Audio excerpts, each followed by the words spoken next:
போகணும்னு ஒரு இது வந்துட்டோம்னா நம்ம ப்ரிப்பரேஷனை வந்து வெரி பிகினிங்லேருந்து டிசைன் பண்ணி அதுக்கு தகுந்தது மாதிரி நம்ம கொண்டு போனோம்னா அதை அச்சீவ் பண்ணுறது ரொம்ப ஈஸி. அதுதான் அதுக்காகத்தான் அதை சொல்ல வந்தவொடனே வேற ஒன்றும். எல்லாரும் தான் படிக்கிறோம் புக்கு. அந்த படித்தோன்னா பார்த்து எல்லாரும் படிப்போம், படிக்கிறது தானே வந்திருக்கோம். பட் அதை படிக்கிற மெத்தட் இருக்குது, படிக்கிற நேரம் இருக்குது, படிக்கிற வந்து விதம் இருக்குது. அந்த இதை தான் பண்ணணும். அதை பண்ணி கொண்டு வந்தோம்னா ஈஸியாக இருக்கும். ஒன்றும் இல்லை. 68 ஆஃப் வந்து எவிடன்ஸ் ஆக்ட் தெரியும். ஸோ இப்போ வந்து என்னது கரஸ்பாண்டன்ட் 69ஆ? சரி, அது சொல்லுங்கள் வந்து. அதாவது documents record by law to be attested அப்படின்னு இருக்கு. ஸோ அது வந்து என்னென்ன டாக்குமெண்ட்ஸ் எல்லாம் வந்து records by law to be attested யாராவது சொன்னீங்கன்னா கொஞ்சம் நல்லாயிருக்கும். என்னென்ன டாக்குமெண்ட்ஸ்? வில்லு, வேற என்ன? கிஃப்ட் டீடு, அப்புறம் மார்க்கேஜ், அப்புறம் வேற என்ன டாக்குமெண்ட்ஸ்? சரி, எதனால சொல்றீங்க அப்படி லா ரெக்கார்ட் டு பி அட்டஸ்டட் இன் ஏன்னு சொல்றோம்? காரணம் இருக்கணும்ல. எல்லா டாக்குமெண்ட் தான் ரெக்கார்டு அட்டஸ்ட் பண்ணணும், எல்லாத்தையும் விட்னஸ் போடணும். Why we are saying that's record by law to be attested. இதை பொறுத்தல் பார்க்குறது அது documents record by law to be attested வந்து how it has to be proved அப்படின்றதான் செக்ஷன் 68. 68 இப்போ 69 நினைக்கிறேன். 69 வந்து அது கரஸ்பாண்ட் செக்ஷன் பார்த்துக்காங்க. ஸோ அதில் வந்து என்னென்ன சில வந்து டாக்குமெண்ட், அதாவது ஆவணங்கள் வந்து என்ன செய்யணும், சாட்சியம் அளிக்கப்பட்டிருக்கணும். ஸோ அதனால் எல்லா டாக்குமெண்ட்ஸுமே வந்து சட்டத்தில் நீங்கள் வந்து எந்த டாக்குமெண்ட்னாலும் ஒரு சாட்சி எல்லா டாக்குமெண்ட்ஸுமே நம்ம என்ன செய்கிறோம், சாட்சி போடணும்னு சொல்கிறோம். பட் அந்த சட்டம் வந்து எல்லாத்துலேயும் வந்து சாட்சி இருக்கணும்னு போடணும்னு அவசியம் இல்லை. ஆனால் சில டாக்குமெண்ட்ஸ் வந்து கட்டாய சட்டத்தின்படி, அது நான் சொல்கிறது சட்டத்தின்படி அது வந்து சாட்சி கையெழுத்து போட்டிருக்கணும். அது எந்தெந்த டாக்குமெண்ட் சரியாக சொன்னாங்க? வில்லு, மார்க்கேஜு, பிறகு கிஃப்ட் டீடு. இது 3 வந்து சட்டத்தின்படி சாட்சியம் அளிக்கணும். மற்றதெல்லாம் வந்து வேண்டியதில்லை. இது எதனால அதை சொல்கிறது அப்படின்னு ஒய் ஏதாவது காரணம் இருக்கணும் இல்லையா? செக்ஷன் 63 ஆஃப் வந்து இந்தியன் சக்சஷன் ஆக்ட் வந்து வில்லு எப்படி எழுதணும்னு சொல்லியிருக்கு. சரியா? வந்து இவ்வளோ நாளாக படிச்சிருக்கோம். வில்ல இது நீங்கள் எல்லாம் வந்து என்னென்னா எந்தெந்த நம்ம ஏதோ என்னென்னா ஒரு டாக்குமெண்ட்னா, அதாவது என்ன ஒரு பத்திரம்னா இல்லாட்டி ஒரு ஆவணம்னா அது சாட்சி போடணும், சாட்சி கையெழுத்து போடணும்னு சொல்கிறோம். சரி, சேல் டீடெல்லாம் போட்டுக்கிட்டு தான் இருக்கோம். ஏதோ இதில் போய் சாட்சிக்கு போட சொல்கிறாங்க, 2 பேரை கூப்பிட்டு போகிறோம் வர்றோம். ஆனால் சேல் டீடில் வந்து சாட்சி போடணும்னு சொல்லலை. சரியா? சேல் டீடு பட் அது வந்து முறைக்கு வந்து என்னென்னா நாளைக்கு பின்னாடி அதை நம்ம வந்து நிரூபிக்கிறதுக்கு இதாக இருக்கும் அப்படின்றதுனாலையும் அதுக்காக போடுறோம். பட் அது வந்து சட்டம் வந்து சேல் டீடு வந்து சாட்சி கையெழுத்து போடணும்னு அவசியம் இல்லை. இப்போ ஃபார் எக்ஸாம்பிள் என்ன அப்படின்னா, சேல் டீடு என்ன 100 செக்ஷனு இந்த சேல் டீடு 54 என்ன சொல்லுதுன்னா, சேல் ஹவ் மேடுன்றதில் வந்து such transfer in case of tangible immovable property of the value of 100 rupees and upwards, or in the case of any revision or other intangible things can be made only by registered instrument. அவ்வளோதான். Only sale deed must be, if suppose if it is above the 100 and above rupees, it has to be done by way of registering the registered document. register பண்ணணும் மட்டும்தான் சொல்லியிருக்கு. So அப்போ sale deed வந்து ஏதுன்னா அது law does not require to be attested. சரியா? Sale deed வந்து அதே மாதிரி எந்த ஆக்டும் எந்த டீடும் வந்து இந்த மாதிரி சட்டப்படி பண்ணணும்னு சொல்ல. ஆனால் நீங்கள் சொல்கிற இந்த மார்க்கேஜ் இருக்கு இல்லையா, செக்ஷன் 60 58 வந்து இது மார்க்கேஜ். சரி, 59 தான் வந்து சில கவுத மார்க்கேஜ் பீடு mortgage when to be achieved. 59 வந்து என்ன சொல்லுதுன்னா, ஸோ லாங்குவேஜ் தேவையில்லை, உங்களுக்கு பின்னாடி கடைசியாக மட்டும் சொல்கிறேன். நீ படிக்கிறது வந்து can be effected only by registered instrument signed by the mortgagor and attested by at least 2 witnesses. So the section itself, so அதனால செக்ஷன் வந்து என்ன சொன்னா 59ல வந்து என்ன சொல்லியிருக்குன்னா, by a registered instrument signed by the mortgagor and attested by at least 2 witnesses. So இப்போ வந்து என்னென்னா சட்டத்தில் அந்த செக்ஷன்லேயே வந்து 2 அட்டஸ்டர்ஸ் வந்து அட்டஸ்ட் பண்ணணும்னு சொல்லியிருக்கு. அதனால தான் லா ரெக்கையர்ஸ் டு பி அட்டஸ்டடுன்றதில் நம்ம வந்து மார்க்கேஜ் டீடை சொல்கிறோம். அதே மாதிரி 123 ட்ரான்ஸ்ஃபர் ஹவ் எஃபெக்டட். 122 வந்து கிஃப்ட் டெஃபினிஷன் சொல்லுது. 123 வந்து அதே மாதிரி வந்து how transfer effected, how the gift deed can be executed or effected, அதுதான் வந்து அதுலேயும் அதே மாதிரி தான். For the purpose of making a gift of immovable properties the transfer must be effected by a registered instrument signed by or on behalf of the donor and attested by at least 2 witnesses. So இந்த 2 இதில் மட்டும்தான் definition of இதிலே வந்து டாக்குமெண்ட்லேயே வந்து it should be attested at least by 2 witnessesன்னு போட்டிருக்கோம். அதனால தான் law required to be attested. இது 2 ரெஜிஸ்டர்டு டாக்குமெண்ட்டை பொறுத்தளவுக்கு.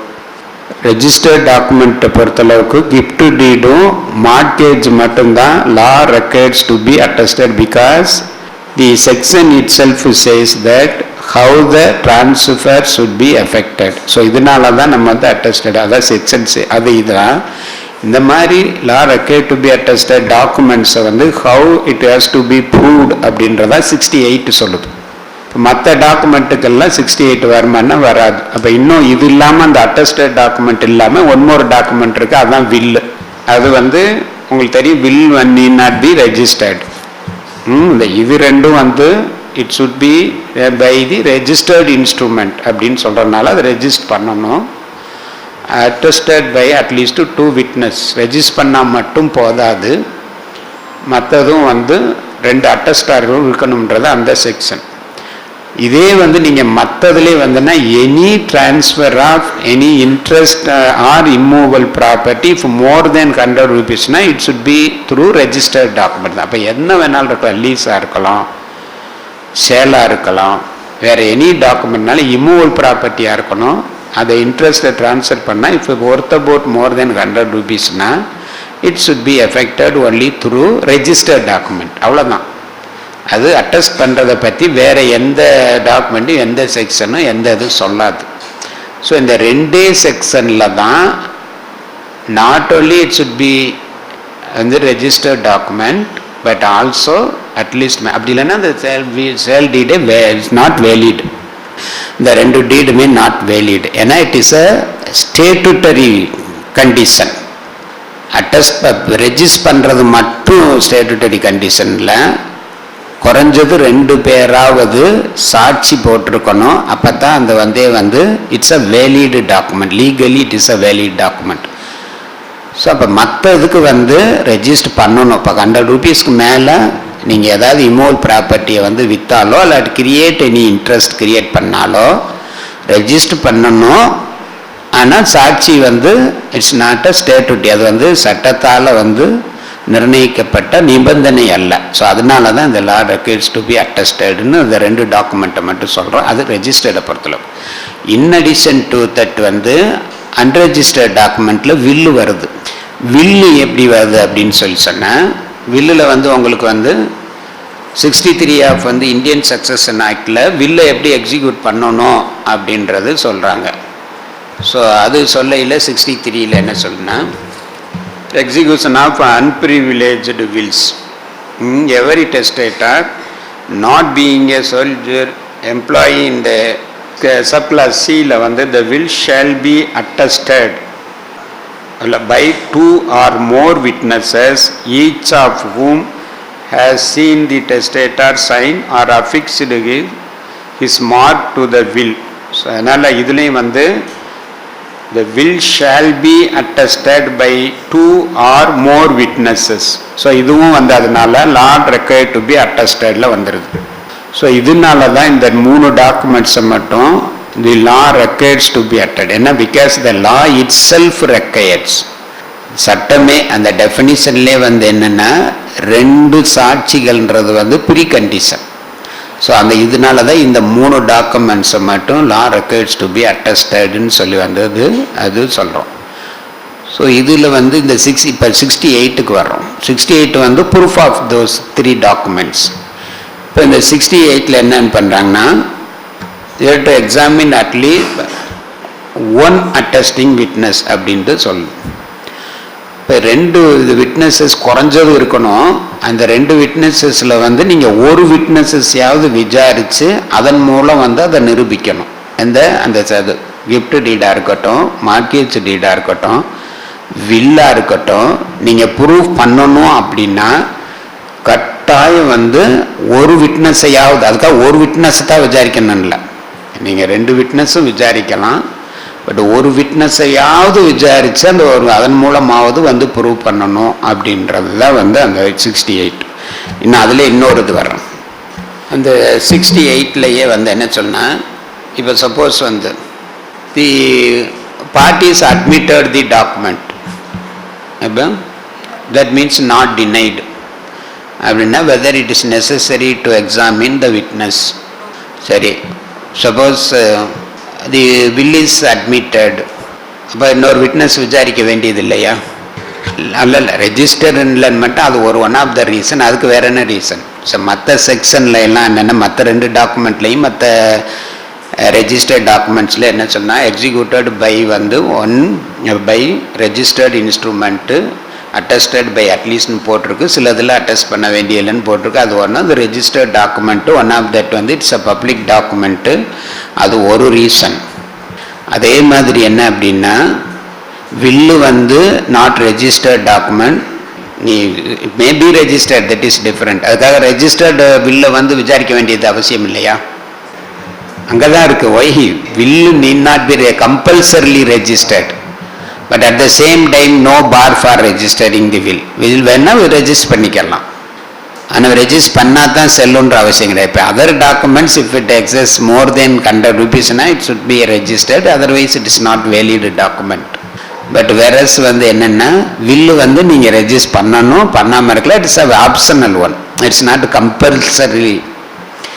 ஸோ அதனால வந்து என்ன, பட் இப்போ எங்கே அப்படின்னா, நம்ம இல்லை எதுக்காக நீங்கள் படிக்கிறதுக்காக சொல்லி படிக்கிற மெத்தடுக்காக அதை வரேன். அதனால எல்லா செக்ஷன் ஒன்றுன்னா சொல்லிட்டு போகலாம். பட் எக்ஸாம்பிள் ஒய் ஆப்ஷனு படிக்கையிலே வந்து இப்போ எல்லாம் லா ரெக்கார்ட் டு பி ரெஜிஸ்டர்னு எதுக்காக சொல்கிறோம்னா, இந்த செக்ஷன் இட் செல்ஃப் சேஸ், அதிலே செக்ஷன்லேயே வந்து என்னென்னா அந்த டிஃபனிஷன்லேயே நீங்கள் ரெஜிஸ்டர் பண்ணால் மட்டும் போதாது, இந்த 2 டாக்குமெண்ட்டில் 2 அட்டஸ்டாரும் வேணும்ன்ட்டு சட்டத்திலே சொல்லியிருக்கு. அதனால் கம்பல்சரி ரெஜிஸ்டர் பண்ண அதை எப்படி ப்ரூவ் பண்ணணும் அப்படின்றத வந்து எவிடன்ஸ் ஆக்ட் 68ல் கிளியராக சொல்லிடுது.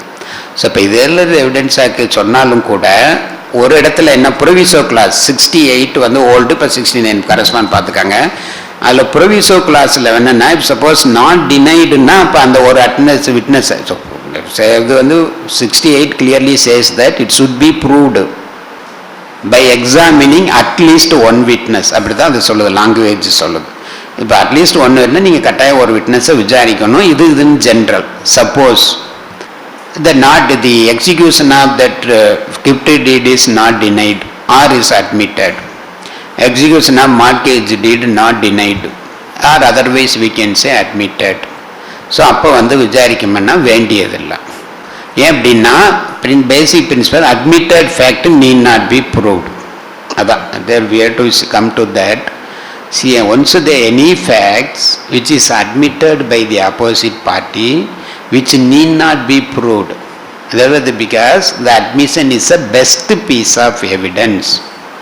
That's the one reason. But they saying that principle will not applicable to the will. Why? அப்பதான் வர 66 ப்ரொவிசோ கிளாஸில் வெரி கிளியராக சொல்லிடு. If a document is required by law to be attested, it shall not be used as evidence until 1 attesting witness at least has been called for the purpose of proving its execution.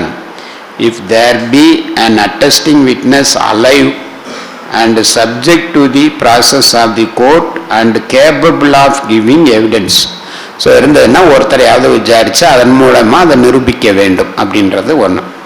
Proviso தான் வருது. என்ன சொல்லுன்னா, provided that it shall not be necessary to call an attesting witness in proof of the execution of any document, அங்கதான் இருக்கு twist, not being a will which has been registered in accordance with the provisions of the Indian Registration Act, unless its execution by the person by whom it purports to have been executed is specifically denied. So ஸ்பெசிஃபிக்காக deny பண்ணலை அப்படின்னாலோ otherwise admit பண்ணிக்கிட்டாலோ so விசாரிக்க வேண்டியது என்னது other ரெண்டு required to be attest other ரெண்டு documents. But இந்த வில்லை பொறுத்தளவுக்கு என்னென்னா ப்ரொவிசோவில் என்ன சொல்லிடுறாங்கன்னா அது என்ன நாட் பீயிங் எ வில். அப்போ இந்த ப்ரொவிசோவில் இருக்கக்கூடிய எக்ஸம்ஷனும் will not applicable to will one reason. Another reason இப்போ அதர் டூ டாக்குமெண்ட்ஸ் வந்து என்னென்னா during the lifetime of the maker, suppose the டோனர்னா டோனரும் அல்லது மார்க்கேஜார் பேஜ்லேயே அது வந்து it will come to the court, that it may be during வரலாம் இல்லாட்டி ஆஃப்டர் கூட வரலாம். பட் இது மற்ற ரெண்டு டாக்குமெண்ட்டும் மேக்கர் உயிரோடு இருக்கும்போதே அது டெஸ்டிஃபைக்கு வரும், அதை வந்து ப்ரூவ் பண்ணணும். பட் வேறஸ் வில் எப்போ வரும்? After the lifetime of testator. So அதனால வந்து அது ஒரு ரீசன். நம்ம you have to find out only the will comes to force only after the death of the testator. So அது ஒரு ரீசன். இன்னொரு ரீசன் என்ன, the language of 63 itself says. வேற அதர் ரெண்டு இதில் என்ன சொல்லணும்னா ரெண்டு அட்டஸ்டிங் விட்னஸ் இருந்தால் போதும்ன்றோட நிறுத்திக்குது. பட் வில்லோட லாங்குவேஜ் அங்கே தான் நீங்கள் பார்க்கணும். அதுக்கு தான் திரும்பி திரும்பி நான் படிக்கிற மெத்தட்ஸை வந்து நம்ம கொஞ்சம் லிட்டில் சேஞ்ச் பண்ணோம்னா தென் வந்து இது ஒரு விஷயம். காம்படிட்டிவ் எக்ஸாம்ன்றது ஒரு பேர்டன் இல்லைன்றதுக்காக சொல்ல வந்து டெய்லி படிக்கிறோம், டெய்லி இது பண்ணுறோம். பட் இருந்தாலும் வந்து நம்ம என்ன அப்படின்னா அதில் தான் வந்து பண்ணி கொஞ்சம் இது வந்து 63 இப்போ தான் திரும்பி அந்த இதுனா the will shall be attested by 2 or more witnesses, each of whom has seen the testator sign or affix his maker to the will. This language is not in the other two documents or other the TP Act. Transfer of Property Actல வந்து at least it should be attested by at least 2 witnesses என்ற இடத்துல இந்த language வராது உங்களுக்கு. ஒரு அட்டஸ்டார் கையெழுத்து போடையில் இன்னொருத்தர் பார்க்கணும், இல்லாட்டி டெஸ்டாட்டர் போடையில் அவர் பார்க்கணும் அப்படின்றது இங்கே இருக்கிறத அங்கே வந்து டோனர் சைன் பண்ணையில் அட்டஸ்டார் பார்க்கணுன்றதோ அந்த லாங்குவேஜ் இருக்காது. பட் இந்த ப்ரூஃப் வந்து வரும்னா கூட டாக்குமெண்ட் ரெக்வயர்ட்ஸ் அதில் வந்து என்னன்னா documents requires it's at least two attestor. But இங்கே அந்த லாங்குவேஜ் ஸ்பெசிஃபிக்காக வந்து உங்கள் இந்த ஸ்பெஷல் லாங்குவேஜ் வந்து அந்த ரெண்டு டாக்குமெண்ட்ஸ்லையும் இருக்காது. அது வரனா அதாவது வில் ஷேல் பி என்ன பிகாஸ் 68லையும் அந்த மாதிரி சொல்லாது. 68ல எப்படி ப்ரூவ் பண்ணணுன்றல ஜென்ரலாக என்ன சொல்லணும்னா at least by examining one of the attestors இந்த டாக்குமெண்ட்ஸ் கேன் பி ப்ரூவ்ட். அதுதான் அது சிம்பிளாக சொல்லிடுது. If it is not denied அப்படின்னாலும் if it is or otherwise admit பண்ணாலோ we need not examine other. அப்போ அந்த இதில் என்னென்ன 68ல வந்து வில் வந்து அதுக்கு நாட் பீயிங் எ வில்லுன்னு சொல்லிட்டதுனால ஸோ வில் அந்த மாதிரி அந்த கனவை எடுத்துக்க முடியாது. ஈவன் நீங்கள் அட்மிட் பண்ணாலும் சரி டினை பண்ணலன்னாலும் சரி வில்லில் வந்து மினிமம் ஒரு விட்னஸை விசாரிக்கணும். அதுக்கு ரீசன் தான் அது அதெல்லாம் எதுக்கு why I am saying this the scope of இதை வந்து நம்ம we have to read both 68 of Evidence Act as well as section 63 of வந்து Indian Succession Act. வில்லை பொறுத்தளவுக்கு வந்து we have to combine, we have to read combine.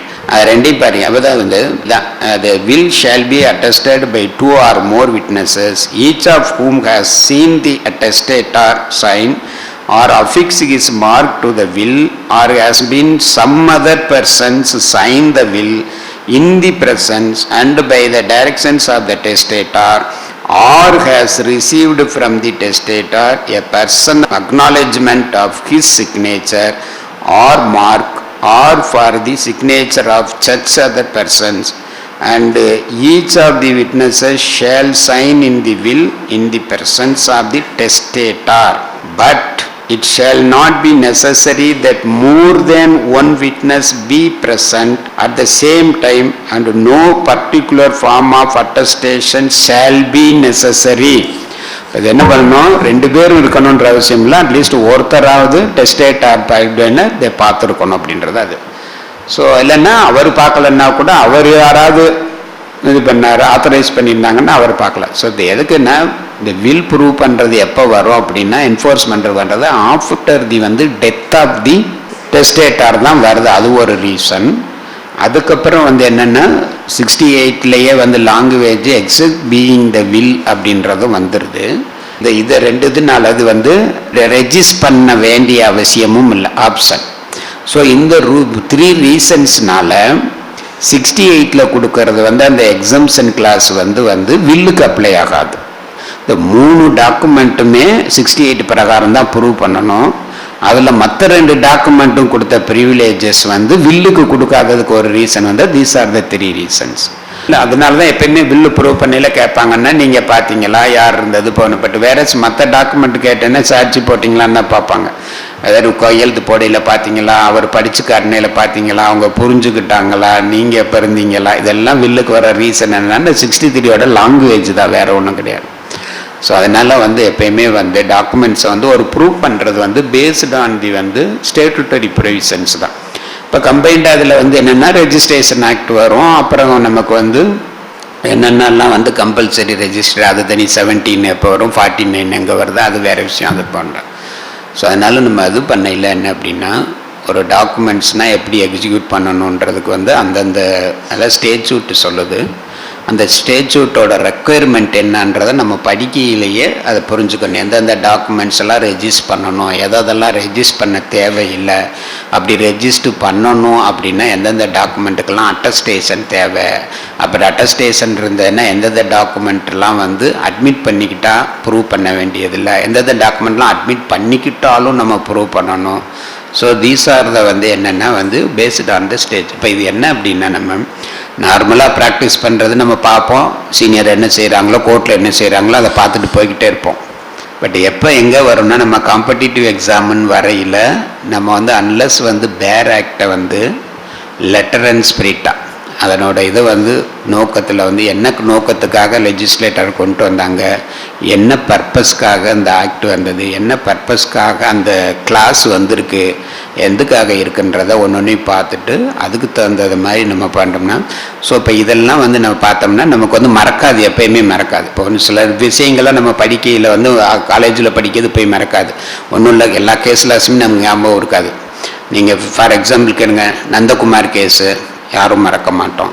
அதுக்கப்புறம் என்னது Rylance versus ஃப்ளெஷர், அது வந்து யாரும் அவ்வளோ ஈஸியாக. அப்புறம் வந்து என்ன இந்த கோலக்நாத் கேஸ் எப்பயும் மறக்காது, கேசவானந்த பாரதி மறக்காது, வந்து மேனகா காந்தி மறக்காது. இந்த மாதிரி சிலது வரையில் அப்படின்னா அதெல்லாம் படிக்கையில் வந்து ஏன் அப்படின்னா அதை நம்ம புரிஞ்சுட்டு சில நேரம் படிக்கிறதுனால நமக்கு அது எப்போ இதெல்லாம் வந்து பார்க்கும். பட் அதுக்கப்புறம் வந்து எந்த கேஸ்லாம் நம்ம மைண்டில் இருக்கிறதுனால நம்ம வந்து படிக்கிறத வந்து படிக்கையில் அந்த பேட்டர்னை அது மாதிரி என்னென்னா கேஸ் லாஸை பொறுத்தளவுக்கு நீங்கள் என்ன பண்ணால், எந்த கேஸ் லாஸ் வந்து ரேஷியோ எல்லா கேஸ் லாஸும் படிக்க வேண்டியதில்லை, எல்லாம் மனசில் வச்சுக்க முடியாது. ரேஷியோஸ் என்ன இருக்குது, இல்லாட்டி அந்த கேஸில் இப்போ சப்போஸ் ரீசெண்ட்லி உங்களுக்கு தெரியும் புட்டுச்சாமி, அதெல்லாம் வந்து என்னென்னா அந்த மாதிரி எல்லாம் ஒரு சில ஆக்ட் வந்ததுக்கப்புறம் விசா கேஸ் எல்லாம் வந்து வரையில் அது சில ஒரு ஈவெண்ட் வந்ததுனால அது ஒரு சேச்சல், அதே மாதிரி ஷாபானு கேஸ். ஸோ இந்த மாதிரி கேசஸ் எல்லாம் வந்து நம்ம என்ன பண்ணணும்னா, ஒரு லீகல் இம்பேக்ட் அது வர்றது வந்து ஒரு சட்டத்தையே ஒரு மாற்றுச்சு அந்த மாதிரியும், இல்லாட்டி ஒரு சட்டம் வர்றதுக்கு ஒரு காரணமாக இருக்காது, அந்த மாதிரி கேசஸ் தான் மெயினாக இது பண்ணாங்க. ஸோ இது மாதிரி நிறையா துளசன் அது வந்து வில்லில் வந்து that is personal Hindu succession ஆக்டில் வந்து துளசம்மா கேஸ் படிச்சிங்களான்னு தெரியல, அது வந்து லிமிட்டட் இன்ட்ரெஸ்ட் வந்து வில் பிகம் அப்சல்யூட் இன்ட்ரெஸ்ட் அப்படின்றதுக்கு வந்து அதெல்லாம் வந்து அதுதான் பேசிக் பிரின்சிபல். அதுக்கு முன்னாடியெல்லாம் என்ன பண்ணுவாங்க அப்படின்னா, அதாவது மெயின்டெனன்ஸ் கொடுத்துருக்கிறது வந்து இது வேணும், வில்லு மூலமாக கொடுத்தாங்கன்னா அது வந்து இட் வில் நாட் அப்ளிகபிள். அதே அதில் வந்து தான் இன்டர்பிரேட் பண்ணாங்க, வில்லை வந்து எப்போ வந்து அப்சல்யூட் ரேட் ஆகும், எப்போ வந்து வில்லு வந்து இது வராது அப்படின்றத இன்டர்பிரேட் பண்ணுறது மாதிரி அந்த மாதிரி ஒரு சில எதுக்கு சொல்ல வரேன்னா, அந்த சில கேசஸ் எல்லாம் தான் வந்து நமக்கு வந்து அந்த ஒரு லீகல் இம்பேக்ட் வந்து இல்லாட்டி ஒரு சட்ட அமெண்ட்மெண்ட் வர்றதுக்கோ ஒரு புது போக்கு ஒரு நியூ ஆக்ட் வர்றதுக்கோ இருக்க மாதிரி இருக்கிறது, இல்லாட்டி ஒரு சோசியல் சேஞ்சஸை ஏற்படுத்தின இந்த மாதிரி கேஸ் லாஸஸ் தான் மெயின். அதுக்காக இருக்கிற எல்லா கேசஸும் கேட்க மாட்டேன். எக்ஸாம்பிள் இது MACTOPயில் எடுத்திங்கன்னா சரளா வர்மா கேசஸ் வந்து அது வந்து பிரணாய் சேட் அந்த வந்து ஃபியூச்சர் ப்ராஸ்பெக்டஸுக்கான அது மாதிரி இதில் ஷெட்யூலில் வந்து மல்டிப்ளையரில் வந்து மிஸ்டேக்காக இருந்ததுனால சரளா வர்மாவில் அதை வந்து இது பண்ணுறது.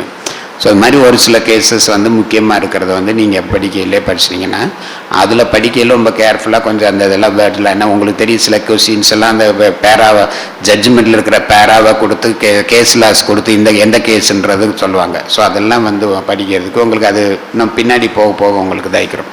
இந்த கிளாஸோட மெயின் ஆப்ஜெக்ட் என்ன அப்படின்னா, ஸோ எல்லா சட்டங்கள் தான் இருக்குது, எல்லாரும் தான் படிக்கிறோம், எப்பயும் படிக்கிறோம். பட் அது வந்து காம்படிட்டிவ் எக்ஸாமுக்குன்னு வரையில் நம்ம கொஞ்சம் லிட்டில் பிட் எஃபர்ட்டும் லிட்டில் பிட் வந்து கான்சன்ட்ரேஷன் கொஞ்சம் ஜாஸ்தியாக இருக்கணும். அதை பேஸ் பண்ணி வந்து இன்னொன்று வந்து பேர் ஆக்டை படிக்கணும்.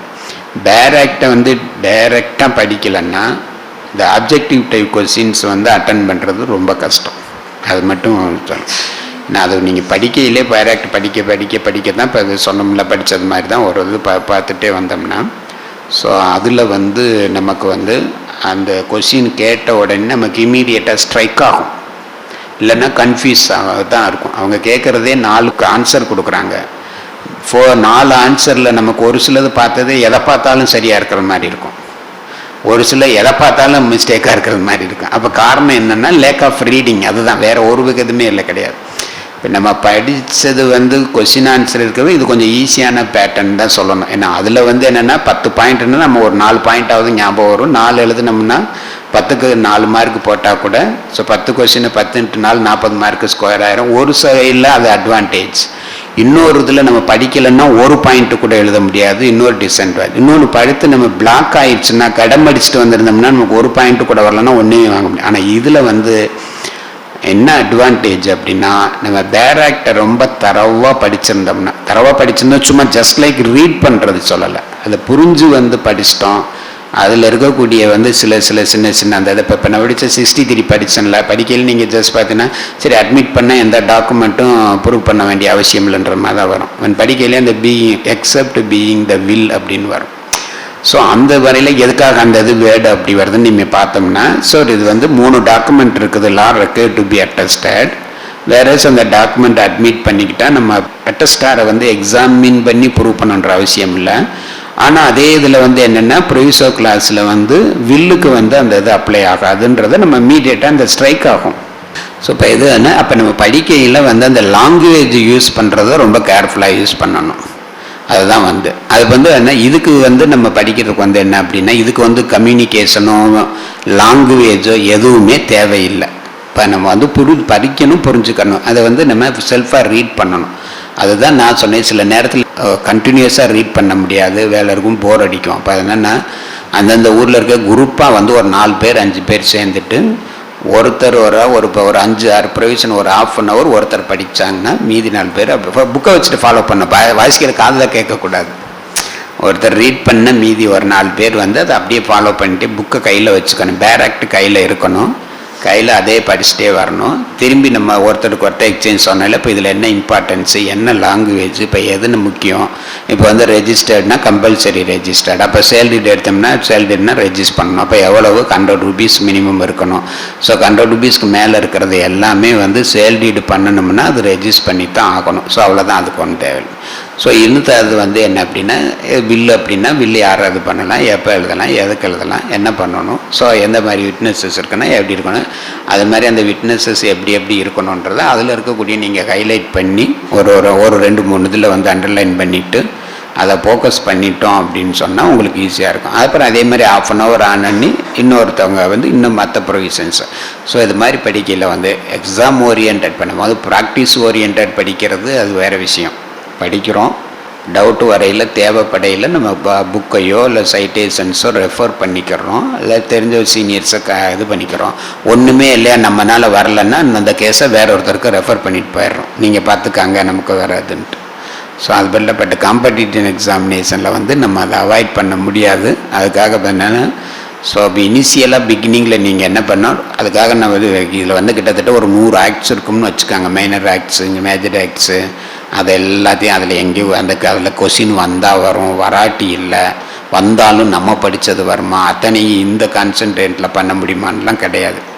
இப்போ என்னென்னா செலக்டிவாக ஒரு 15 படிச்சிங்கன்னா போதும். 15 தரவாக வந்து குறைஞ்சது ஒரு 5 டைம்ஸ் ஆகுது படிச்சுட்டு வாங்க, அப்புறம் தெரியும்.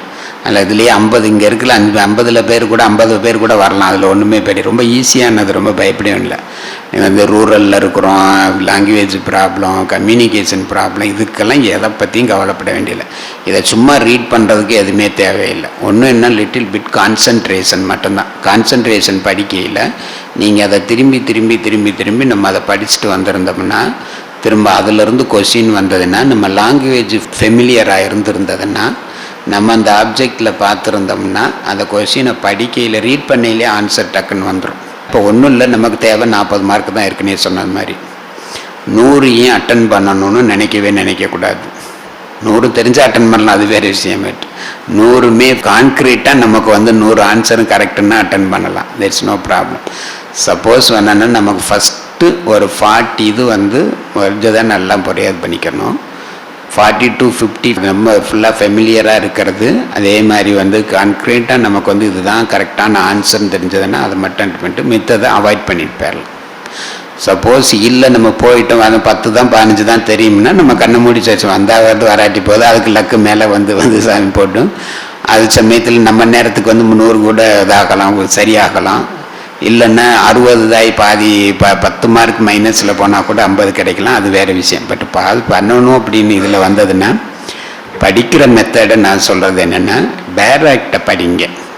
ஏன்னா ஆப்ஜெக்டிவ் ப்ரிலிமினரி எக்ஸாமினேஷனுக்கு வேறு நோ சாய்ஸே கிடையாது. ப்ரிலிமினரி எக்ஸாமினேஷனில் பாஸ் பண்ணணும் அப்படின்னா எல்லா இதுலேயும் வந்து பேராக்டை படிக்கணும். பேராக்டை படிக்கிறது மினிமம் ஒரு 15ஆவது. அது என்னென்ன சொல்கிறேன்னா, CPC, CrPC, evidence, IPC, contract act, specific relief act, transfer of property act, அந்த Indian succession act, Hindu succession act. So இது வந்து அதே மாதிரி ஸ்பெஷல் ட்ரீட்மெண்ட் நமக்கோட ப்ராக்டிஸ்க்கு ஒத்து வர்றது மாதிரி இருக்கக்கூடிய க்ளோஸ்அப்பாக இருக்கிற ஒரு conciliation, arbitration and conciliation act. அந்த மாதிரி ஆர்பிட்ரேஷன் கன்சிலியேஷன் நம்ம பிளைண்ட்டு போடுறோம்னா செக்ஷன் 8 வந்து சப்போஸ் ஆர்பிட்ரேஷன் அக்ரிமெண்ட்டில் எக்ஸ்பிரஸ் கிளாஸ் இருக்கணும். இப்போ எக்ஸ்பிரஸ் கிளாஸ் இருந்தது அப்படின்னா இப்போ வாண்ட் வந்து சூட் ஃபைல் பண்ணிட்டாங்கன்னா, அதெல்லாம் ஆர்பிட்ரேஷனுக்கு போகணும்னு நினச்சாங்கன்னா ரிட்டன் ஸ்டேட்மெண்ட் போடுறதுக்கு முன்னாடியே வந்து அவங்க ஸ்டேட்மெண்ட் வந்து சொல்லிடணும். இல்லாட்டி ரிட்டன் ஸ்டேட்மெண்ட்டோட மாதிரி ஆர்பிட்ரேஷன் அக்ரிமெண்ட் இருக்குது, இல்லாட்டி அக்ரிமெண்ட்டில் ஆர்பிட்ரேஷன் கிளாஸ் இருக்குது.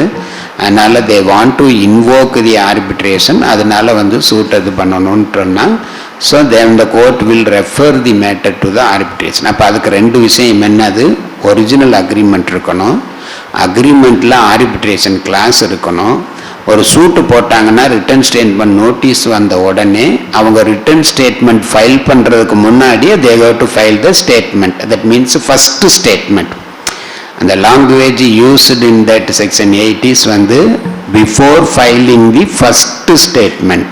ஃபஸ்ட் ஸ்டேட்மெண்ட்ன்றது என்ன, ஒன்லி ரிட்டன் ஸ்டேட்மெண்ட் தான் ஃபஸ்ட் ஸ்டேட்மெண்ட். அப்போ நீங்கள் before filing the written statement they go to file the application or they make the statement that there is a clause in the agreement, they want to invoke the arbitration clause, therefore the matter has to be referred to the arbitrator. அதை சொல்லணும்.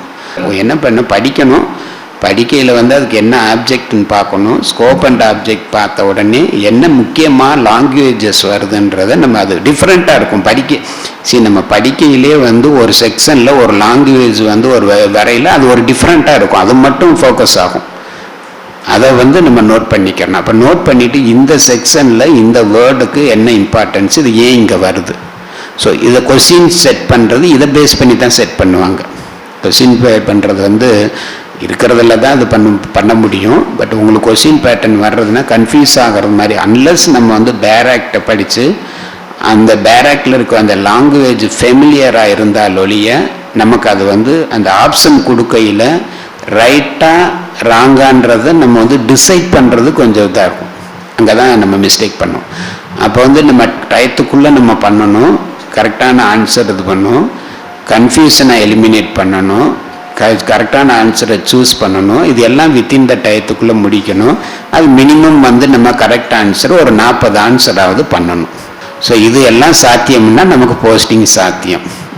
இதில் எங்கேயாவது சாத்தியம் இல்லைன்னு நம்ம நினச்சோம்னா வந்து doubt தான். அதனால தான் இப்போ படிக்கிற மெத்தடை வந்து நீங்கள் வந்து இது வரைக்கும் எப்படி படிச்சிங்கன்னு தெரியல, அதே அளவுக்கு படிச்சிருந்தீங்கன்னா வெல் அண்ட் குட், கண்டினியூ பண்ணுங்கள். சில நேரத்தில் கொஞ்சம் இதாகும். இல்லைன்னா just you change your pattern பார்த்துட்டு ஒன்று படிக்கல கொஞ்சம் எஃபர்ட் எடுங்க, படிச்சுட்டு இது பண்ணிக்கலாம்.